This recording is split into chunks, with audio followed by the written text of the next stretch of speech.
let's talk about. So we talked about Macadocious in a previous interview and how, Tupac kind of disbanded that Thug Life group. Can you talk a little bit about, for people that don't know, what really happened when it comes to people like Big Syke or Johnny J, because they weren't around near the end of Tupac's tenure at the label. Can you speak on those two? Yeah. So the Big Syke situation was, I'll go all the way back. I'll go to Mopreme and Kendrick. Y'all done heard the snowball incident, right? For those of y'all who haven't, y'all go check it out. So that started in like February. Okay, now, I don't remember seeing Big Syke around. I think the last time was the end of March when Big Syke made his exit. Y'all gotta remember, man, record business you don't get paid for 180 days, which is 6 months after something dropped. Big Syke was getting like $1,500, $2,000 a month from Death Row. Everybody always said, yeah, Suge didn't pay, Tupac didn't pay you, Suge paid you. Yeah, you stupid motherfucker. That's how everybody got paid around Death Row. By Suge Knight and Death Row, by Death Row accounts. But Big Syke and this dude named Bogart, they both were getting paid to hang with, with Tupac by Death Row. So they were getting probably about $2,000 a month or whatever. That's nothing. Nothing when you on an album and your woman hearing you, man, yeah, I got keys from overseas. And they're like, yeah, that sound good, baby. You playing that 100 times a day. And everybody talking about it. But we still over here living like we living. And you always gone and staying in the Peninsula Hotel and all that. And eating good and coming home, crystal on your breath and all that. But you ain't got no money in your pocket and you only bringing a check in for like $2,000. And it costing you that just to drive and to get to that nigga. If you want to keep it real. Because he had to, he was driving around, he was in charge of the blue Suburban. All right. So you have this type of pressure at home, right? So Big Syke was having this pressure at home. So he was always coming to Park like, man, I need some money, I need some money, I need a check. Got this song, it's doing well, like everybody thinks, how the business goes. Yeah. I'm gonna take care of you. I'm trying to get the situation set up, where I'm gonna be getting this monthly, and then I'm gonna pay people, through euthanasia or Machiavelli Records and all that. And I want you signed to Machiavelli Records. You're gonna be signed to Machiavelli Records, because Suge tired of all taking care of everybody that comes around. So he trying to set up Snoop, Hammer, Pac, and eventually Death Row East with Eric B and all of them. And he trying to get them to be self-independent, where they got enough coming in where they can take care and sign and deal with all their own people. I'm telling y'all, that was the plan. Y'all can believe it however y'all want. So that was Suge's big plan. Big Syke, guess he's tired of asking Tupac. And he comes to Suge. Tells Suge, man, I want to sign directly to you. I need $50,000. I'll do a deal with you for $50,000. I'll sign with you right now. My publishing, whatever. Suge. If I don't know anything about Suge, if I ain't learned anything about Suge from Reggie Wright, Suge have bitch tendencies, my nigga. But he plays niggas against niggas, homies against homies for a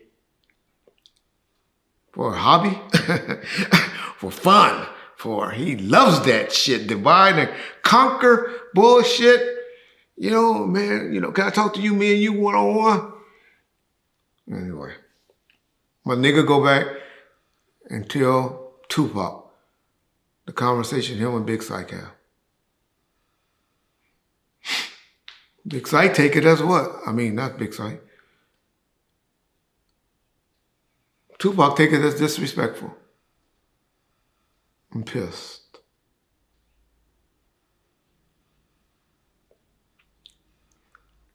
Y'all show me a picture, tell me a record or anything that was recorded after March 31st of 1996 with Big Syke. So that's why Big Syke wasn't around. All right. Johnny J. Similar situation. Johnny J. got all these songs and did all this work on All Eyes on Me in the studio every day. Let's see, Pac came home October the 12th. I'm sure by the 13th or the 14th, Johnny J around every day. Walking in with boatloads of equipment, his own shit. Johnny J was there, brought in mainly as a beat maker. There's something so Pac could just do beats. This the rap, he was Pac's guy. Like his personal dude. Where, just to keep up with Pac and put stuff down. Most of that stuff that Johnny J did that came out later wasn't intended to be on no particular beats. Because they were always samples. Y'all know anything about the music business, you can lose all the money you make by using these samples. Over 85% of the songs Johnny J did for Pac got a sample in them. Well, that's most of them motherfuckers, to be honest. But over 85% had samples in them. So there wasn't no money to be made like that.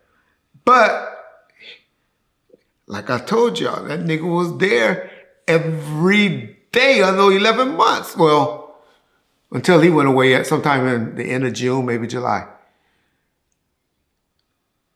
Johnny J, now, his music is on the album. I think he had like 4 or 5, maybe 6 songs on the album. During that time, I only think Johnny J was getting a, producer fee or a monthly. I know he got one check for like $50,000 during that time. Just for being around, just say, hey, Suge, I need some money, make sure Johnny J good. So he got a check for like 50 G's. But now, Suge is, in his mind, teaching Tupac the game. Hey, man, you doing this. You the reason why his beats is doing so good and you blowing him up. You need to get him to sign to your label as a producer. And you need to get some of the publishing from him. Johnny J been an established producer. He ain't never really hit. Y'all would differ with me. I would tell me the name a hit outside of Tupac. And y'all will. Y'all name me 1 or 2 songs and think that made a whole lot. Good dude. Let me say this once again. Johnny J was about as cool as John is to me. A cool ass, whatever he is, his nationality is. I don't know if he's white or Mexican or what. Cool dude. I think he's Mexican. Pac got a contract. And they want him to sign this agreement for a producer and a publishing deal. Johnny J didn't want to do it. That's why they fell out. Yasmin, we'll say for later. Reggie Wright, that's bullshit, but I know y'all want to believe it. Like I told y'all, the only time I ever heard of any issue, but nigga wasn't paying me, so I don't know, it was in April, and he laughed on the dance floor. I mean, in the House of Blues. Oh, Reg, you know I'm just tripping. Your boy Simon wasn't calling me back, and yeah, all right, nigga, don't play with me. I'll still stand by that. Niggas need Reg back then. Reg didn't need them. If anybody know me, I had 5 houses back then, 3 hair salons. Then I was, anybody know Reg? No, Reg was doing okay. And my police salary. Plus, those niggas needed me. Trust me. So I laughed it off. I was like, hey, nigga don't want no security, cool. Wished it would have stayed that way. Because then I probably wouldn't be on this YouTube shit. Because the only reason I got on this shit is to defend myself from all those fake allegations you let those old ass white men put out on me with that Uncle Tom ass nigga Frank. But anyway, who some of the other ones? David Kenner, I explained that last week. It was mainly an entertainment thing, not a criminal thing, but mainly done by the hands of Suge Knight.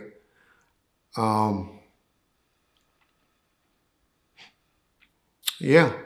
So those the main people that always get questioned to why they wasn't around. I reiterate, because I know I can read the comments already. Big Syke was there, that wouldn't happen. Okay. All right. He was dying. Unless he went to God and did like the person in the Bible, y'all tell me, that asked God to let him live an extra 14 years. Well, let him live longer. He wasn't ready to die. And God told him, you got an extra 14 years, and let him live another 14 years. That's the only person I know of that date wasn't written in stone. And so that's Reggie's opinion. That's what you're going to get from me about what happened. But that's the real why they went around. Everything else that y'all hear is truly, truly speculation on people that went an insider to shit that was going on.